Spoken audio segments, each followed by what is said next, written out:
बिस्मिल्लाहिर्रहमानिर्रहीम। अस्सलाम वालेकुम नाज़रीन, मैं अहमद फ़वाद हूँ और आप मेरा यूट्यूब चैनल देख रहे हैं। अहम ख़बरों, तज्ज़िये और तबसरे के साथ आज की व्लॉग में आपकी खिदमत में हाजिर हुआ हूँ। इमरान खान को राज़ी करो, मामला क्या है, कुछ अहम तफसीलात इस हवाले से आज के व्लॉग में आपके साथ में शेयर करूँगा।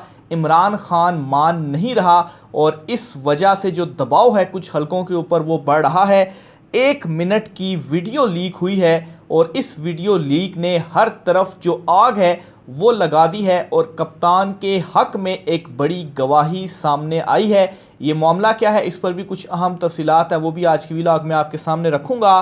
तोशा खाना केस में बड़ा सरप्राइज़ और जजेस डट गए हैं, इस पर भी कुछ अहम तफसीलात है, एक्सक्लूसिव तफसीलात हैं, वो भी आज की व्लॉग में आपके सामने रखूँगा। इमरान खान साहब से जेल में बड़ी एक अहम शख्सियत और करीबी दोस्त की जो मुलाकात है वो हुई है और इस मुलाकात के बाद वो जो शख्सियत की गुफ्तगू है या कुछ अहम बातें जो उन्होंने इमरान खान साहब के हवाले से बताई कि जेल में इमरान खान साहब किस तरह से रह रहे हैं और इमरान खान साहब की बॉडी लैंग्वेज और इमरान खान साहब की प्लानिंग क्या है, उनकी ज़ुबानी कुछ अहम तफसीलात आज की व्लॉग में वो भी एक्सक्लूसिवली आपके साथ शेयर करूंगा। सबसे पहले तो नाजरीन नवाज़ शरीफ के हवाले से आपको एक ख़बर देता चलूं और जो इस वक्त मौजूदा सूरत हाल चल रही है इसके तनाजुर में भी नवाज़ शरीफ साहब वापस नहीं आ रहे। कहा यह जा रहा था कि सितंबर के मिड में नवाज़ शरीफ वापसी करेंगे और फिर उसके बाद इलेक्शन कैंपेन भी होगी और फिर उसके बाद इलेक्शंस जो हैं वो होंगे विद इन 90 डेज़। लेकिन एक चीज़ तो आप देख लें कि नवाज़ शरीफ सितंबर के मिड में वापस नहीं आ रहे। रीज़न क्या है, वो क्यों नहीं आ रहे और इस वक्त ये कहा क्यों जा रहा है कि वो सितंबर के मिड में वापस आ जाएंगे। एक तो सबसे बड़ी अहम रीज़न आप जहन में रखें जो कि डालने की कोशिश की गई चीफ़ जस्टिस उमर अता बंदयाल साहब के ऊपर कि जब तक वो चीफ़ जस्टिस हैं और जस्टिस काजी फ़ाइज़ ईसा चीफ जस्टिस नहीं बन जाते तब तक नवाज़ शरीफ की वापसी नहीं होगी और उसके बाद ही नवाज़ शरीफ वापस आएंगे, क्योंकि उनको डर ये है कि शायद चीफ जस्टिस साहब उनको कोई रिलीफ ना दें और उनको जेल में रहना पड़े। लेकिन यहाँ पर सबसे इम्पोर्टेंट नुक्ता जो समझने वाला है वो ये है कि नवाज़ शरीफ की जो सारी अपीलें थीं वो सुप्रीम कोर्ट ऑफ पाकिस्तान में नहीं है, वो सारे का सारा जो मामला है वो इस्लामाबाद हाई कोर्ट में पेंडिंग है और chief justice Islamabad high court justice Aamir Farooq साहब जो हैं उनके पास पेंडिंग है। तो अगर उन्हें किसी तरह से कोई रिलीफ मिलना है या उन्हें रिलीफ नहीं मिलना, वो मैटर सारे का सारा इस्लामाबाद हाई कोर्ट में पेंडिंग है। सुप्रीम कोर्ट ऑफ पाकिस्तान में इस हवाले से कुछ भी नहीं है। तो सबसे पहली चीज़ जो एक मुद्दा डालने की कोशिश की गई सुप्रीम कोर्ट के ऊपर, ये सारे का सारा मामला गलत है। असल मामला ये है कि जिस जगह से इजाज़त या वो कहते हैं ना कि सुहेल वड़ाई साहब के इमरान खान साहब के हवाले से कि मकबूलियत है लेकिन कबूलियत नहीं है, तो सेम उन्हीं की जो लैंग्वेज में अगर बात करूं तो जो कबूलियत है ना मकबूलियत है और ना ही कबूलियत है इस वक्त नवाज़ शरीफ की। इस वजह से नवाज़ शरीफ वापस नहीं आ रहे और ना ही वो जेल जाना चाहते हैं, इस वजह से भी वो वापस नहीं आ रहे। और इस हवाले से ख्वाजा आसिफ साहब का वो बयान कल के व्लॉग में भी मैंने आपके सामने रखा था, जिसमें उन्होंने कहा जी कि जब तक ज़ीरो नहीं हो जाती चीज़ें तब के मतलब किसी तरह से नवाज़ शरीफ को अब जो है वो रुकावट नहीं है, तब तक नवाज़ शरीफ वापस नहीं आएंगे। तो एक मामला तो ये हो गया कि ना कबूलियत है और ना ही उनकी मकबूलियत है। और दूसरी तरफ इस वक्त मामला ये है कि शहबाज शरीफ भी बड़ा हाथ कर चुके हैं अपने ही भाई नवाज़ शरीफ और अपनी जो उनकी भतीजी हैं मरियम नवाज़ के साथ, और जो एक इंटरनल पॉलिटिक्स थी इनके ख़ानदान के अंदर, इसमें भी जो शहबाज ग्रुप था उसको बड़ी जीत हुई है। और इस मामले के ऊपर सख्त नाराज़ भी हैं नवाज़ शरीफ, शहबाज शरीफ से और मरियम नवाज़ भी। ख़ास तौर पर वो जो एक बयान दिया गया था शहबाज शरीफ की जानिब से कि मैं गुज़श्ता 30 साल से आंख का तारा हूँ उनकी, और इस बयान के ऊपर ख़ास तौर पर वो नाराज़ हैं। और नाराज़ इसलिए भी हैं क्योंकि आर्मी चीफ्स के साथ जो एक ट्रैक रिकॉर्ड है नवाज़ शरीफ का बतौर वज़ीर आज़म, वो भी सबके सामने है कि आपस में जब भी इक़्तिदार में रहे जो लड़ाइयाँ थीं वो चलती रहीं। लेकिन दूसरी तरफ इनके भाई जो हैं वो ये कहते हैं कि जी मैं तो 30 साल से उनकी आंख का तारा हूँ। तो आप ये भी देख लें कि 30 साल से एक भाई और दूसरे भाई के हवाले से जो मशहूर ये कहा जाता था कि एक पाँव पकड़ता है और दूसरा जो है वो गले पकड़ता है, वो बात बिल्कुल सच है और वो आज प्रूफ भी हो चुकी है। दूसरे नंबर पर नाज़रीन, इमरान खान साहब से जो जेल में बड़े एक अहम शख्सियत की मुलाकात हुई है और उस शख्सियत ने बाहर आकर 10 बड़ी इंपॉर्टेंट जो बातें हैं वो बताई हैं इमरान खान साहब के हवाले से। ये बातें क्या हैं? ये शाहिद मतला साहब हैं, सीनियर सहाफ़ी हैं, जनरल बाजवा साहब के हवाले से भी इन्होंने जो है वो एक आर्टिकल वगैरह भी लिखा था, काफ़ी ज़्यादा मशहूर हुआ था। तो इनकी ये ट्वीट है और इस ट्वीट में ये लिखते हैं कि इमरान खान के बहुत करीबी दोस्त से मुलाकात हुई, जेल भी गए थे और उन्होंने उसके बाद क्या कहा। 10 इंपॉर्टेंट पॉइंट्स हैं इमरान खान साहब की जेल के हवाले से। तो पहले नंबर पर वो कहते हैं जी कि इमरान खान ने करीबी दोस्त को जेल जाने की सूरत में बुशरा बीबी का ख्याल रखने का कहा, नंबर 1। दूसरे नंबर पर इमरान गोली लगने के बाद जेल जाने के लिए तैयार हो गए थे। यानी कि इमरान खान साहब कहना तो उन्होंने तकरीबन गिरफ्तारी से 2-3 हफ्ते पहले शुरू कर दिया था कि वो गिरफ़्तार उन्हें किया जाएगा और वो तैयार हैं गिरफ़्तारी के लिए। लेकिन असल में उन्होंने जो माइंड है, जब से उन्हें गोली लगी थी उस वक्त से ही उन्होंने माइंड बना लिया था और वो तैयार भी थे जेल जाने के लिए। फिर इमरान खान जो है वो ज़हनी तौर पर तैयार हैं कि इन्हें 2 से 3 साल जेल में रखा जाएगा। यानी कि ये जो इस वक्त कह रहे हैं कि इमरान खान साहब जेल में वक्त गुजार लेंगे या जेल में वक्त नहीं गुजार पाएंगे, तो उनके लिए भी इतला अर्ज़ है कि इमरान खान साहब ऑलरेडी ये सोच चुके हैं कि 2-3 साल तक उन्हें जेल में रखा जाएगा और अगर इतने अरसे तक उन्हें रखा गया तो इस सूरत में भी वो तैयार हैं। चौथे नंबर पर जी बाकायदा प्लानिंग की कि किस तरह जेल में वक्त गुजारना है, यानी कि वर्जिश करनी है, सोना है, जागना है, क्या क्या एक्टिविटीज़ करनी है, किताबें वगैरह पढ़नी है। फिर इसी तरह से 5वें नंबर पर मैंने सवाल किया, इमरान खान डरपोक आदमी है, जेल गुजारना मुश्किल होगा। अच्छा, इस पर उन्होंने कहा जी कि इमरान खान सबको हैरान कर देंगे, दिलेरी से वक्त गुजारेंगे। बिल्कुल। 6ठे नंबर पर बुशरा बीबी ने इन्हें जेल जाने के लिए तैयार किया, यानी कि बुशरा बीबी साहिबा की जो सपोर्ट थी इमरान खान साहब के साथ वो बिल्कुल रही। बुशरा बीबी इमरान खान से ज़्यादा दलेर हैं। 8वें नंबर पर बुशरा बीबी ज़्यादा दलेरी से जेल गुजारेंगी। अगर लेट से बुशरा बीबी को भी गिरफ़्तार किया जाता है और उन्हें भी जेल में रखा जाता है तो वो भी तैयार हैं जेल में जो कैद है वो काटने के लिए। नंबर 9 पॉइंट है जी, बुशरा बीबी और इमरान खान एक दूसरे से शदीद मोहब्बत करते हैं। 10वां पॉइंट है, बुशरा लाहौर शिफ्ट होने के बाद एक कमरे में जो है वो दम द्रूद वगैरह किया करती थी और अपने बच्चों से भी वो नहीं मिली।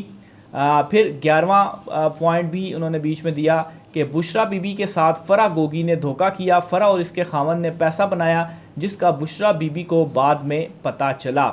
इसके अलावा 13वां पॉइंट है कि बुशरा बीबी फ़रा से नाराज़ हैं लेकिन फ़ोन पर राब्ता है और बातचीत होती है। इमरान खान सबसे ज़्यादा एतमाद असद उमर पर करते थे, इनके जाने का दुख सबसे ज़्यादा हुआ तो को ना थी। फिर आमिर कियानी का दुख हुआ, 27 साल से साथ था। तो ये वो इम्पोर्टेंट पॉइंट्स हैं कुछ। इसके अलावा इमरान खान को शाह महमूद कुरैशी के ज़रिए पैगाम भेजा, आप किसी भी मुल्क चले जाएं, लेकिन खान ने इनकार कर दिया और ये ख़बर मैं आपको रिपोर्ट भी कर चुका हूँ।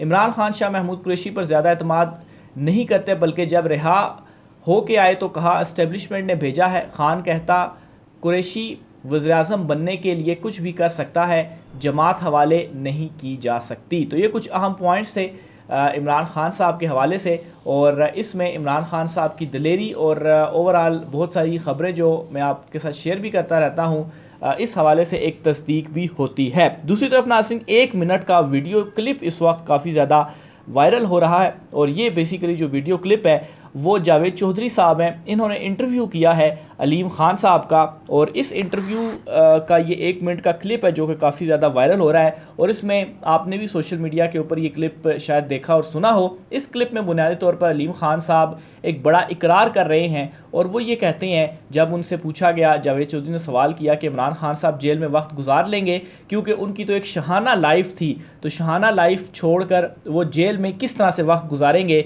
असल में इन सब के माइंड में बेसिकली नवाज़ शरीफ या जिस तरीके से उनका शरीफ ख़ानदान या ज़रदारी ख़ानदान जिस तरह से शाना तर्ज़ ज़िंदगी है उनका, इनके जहनों में वो है कि वो लाइफस्टाइल छोड़कर जेल में किस तरह से वक्त गुजारा जा सकता है। तो ये सवाल इमरान खान साहब के हवाले से हुआ तो अलीम खान ने कहा कि इमरान खान का जो लाइफस्टाइल था वो कभी शहाना नहीं रहा, और उनका जो शहाना लाइफस्टाइल था वो तभी शुरू हुआ था जब वो और जहांगीर तरीन, यानी कि अलीम खान और जहांगीर तरीन, ये दोनों उनके साथ थे और इन्हीं के जहाज़ों के ऊपर, इन्हीं की लैंड क्रूज़र्स के ऊपर इमरान खान साहब जो थे वो सफ़र किया करते थे। इससे पहले तो इमरान खान साहब सुजुकी में घुमा फिरा करते थे। तो एक बात की तो तस्दीक उन्होंने की कि इमरान खान साहब बिल्कुल मलंग आदमी हैं, दौलत और जो है वो माल वगैरह से उन्हें कोई मोहब्बत नहीं है, और वो पॉलिटिक्स में भी जो आए उनका जो मकसद था वो भी अवाम ही था, पाकिस्तान ही था। और दूसरे नंबर पर उनको एक जवाब भी देता चलूँ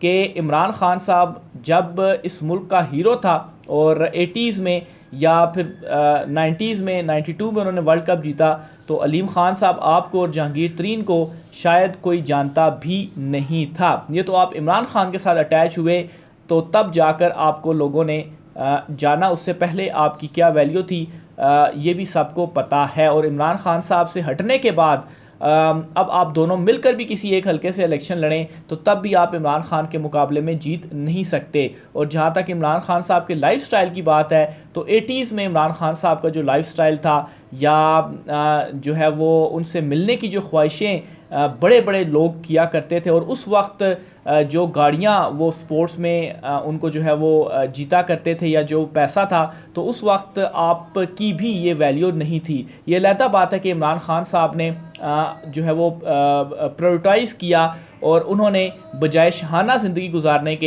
एक मलंग किस्म की ज़िंदगी गुजारने का जो फ़ैसला था वो किया, और फिर उसके बाद जो शौकत खानम वगैरह भी बनाया। तो ये एक जवाब भी था इस वीडियो क्लिप के, उसमें वो मैंने सोचा ये भी आपके साथ में शेयर करता चलूँ। आगे चलकर नाज़रीन तोशा खाना केस के हवाले से एक बड़ा सरप्राइज़ मिलने जा रहा है, और वो सरप्राइज़ ये है कि जो कानूनी टीम है इमरान खान साहब की वो भी रेडी है, और इस्लामाबाद हाई कोर्ट में फ़िलहाल तक इमरान खान साहब के इस हवाले से जो केस है वो लग नहीं रहा। लेकिन इसमें सरप्राइज़ ये है कि सिर्फ 2 से 3 समातों की मार है ये केस, और कोई सूरत नहीं है कि इमरान खान साहब को इसमें रिलीफ ना मिले।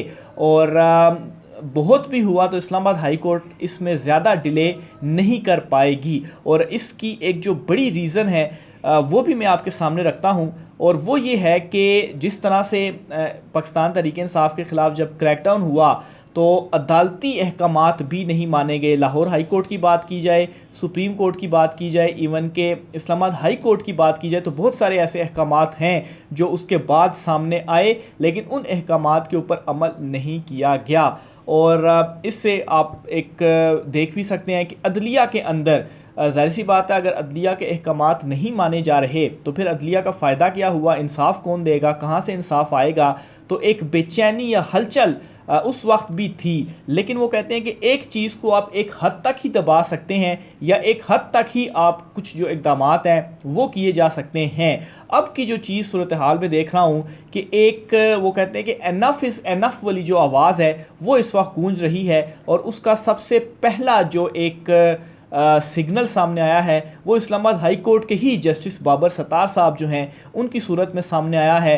उन्होंने एक तो जो शहरियार अफरीदी और शानदाना गुलजार साहिबा को आज तलब किया हुआ है और कहा है कि आज उनको लाजमी पेश किया जाए, और जो अफसरान वगैरह थे उनको खैर तौहीन अदालत की जो कार्रवाई है, जो फ़ाइल है वो भी इनिशिएट कर दी है, और सारे का सारा उनका रिकॉर्ड भी मंगवा लिया है कि आया आपने किस तरह से उनको गिरफ़्तार किया और इतने अरसे से उनको आपने गिरफ़्तार रखा हुआ है। तो इस चीज़ ये जो एक सिग्नल्स मिल रहे हैं, ये सिग्नल्स भी यही हैं कि जो जजेज़ हैं वो भी अब डट चुके हैं, और दूसरी तरफ हुकूमत जाते ही मैंने आपसे कहा था कि सुप्रीम कोर्ट में बड़ी हलचल होगी।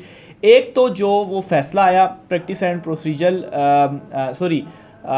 वो जो बिल से रिलेटेड था, लास्ट मैंने आपको रिपोर्ट भी किया, इसके साथ ही नैब तरमीम वाला जो केस है वो भी सुप्रीम कोर्ट ऑफ पाकिस्तान ने अब समाअत के लिए मुकर्रर कर लिया है।